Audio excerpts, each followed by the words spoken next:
আমাদের একমাত্র উপগ্রহ চাঁদকে ঘিরে সেই বুড়ির চরকা কাটার রূপকথার দিন শেষ। চাঁদ ক্রমেই হয়ে উঠছে রিয়েলটির বিষয়। প্রথম মানুষের চাঁদে পা রাখার অ্যাপোলো মিশনের প্রায় 54 বছর পর ফের সেখানে অবতরণের প্রস্তুতি নিচ্ছে নাসা।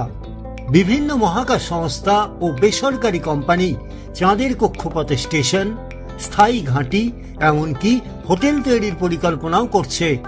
চলছে চাঁদকে ঘিরে শিল্পায়নের উদ্যোগ।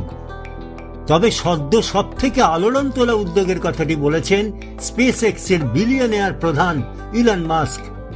এতদিন তিনি মঙ্গল গ্রহে মানব বসতি করার স্বপ্ন দেখিয়ে এলেও কিছুটা হঠাৎ করেই চাঁদের দিকে ঝুঁকেছেন।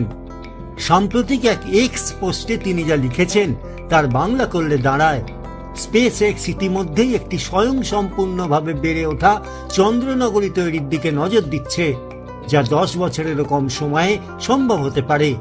তুলনায় মঙ্গল গ্রহে শহর গড়তে সময় লাগবে 20 বছরেরও বেশি।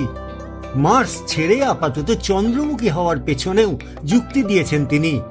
তার মতে অবস্থান অনুকূলে এলে প্রতি 26 মাসে একবার মঙ্গলে যাত্রা করা সম্ভব, আর মঙ্গলে যেতে পথে প্রায় 6 মাস সময় লাগে।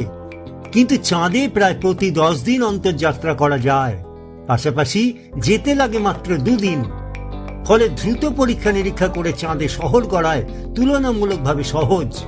তার মতে সভ্যতার ভবিষ্যৎ সুরক্ষাই এখন সবচেয়ে বড় লক্ষ্য, আর সেক্ষেত্রে চাঁদই দ্রুততর বিকল্প।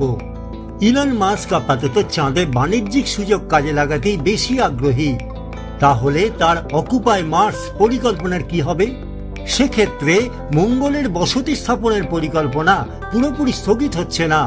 মাস্ক জানিয়েছেন স্পেস এক্স আগামী 5 থেকে 7 বছরের মধ্যে মঙ্গলে শহর গড়ার কাজও শুরু করতে চায়।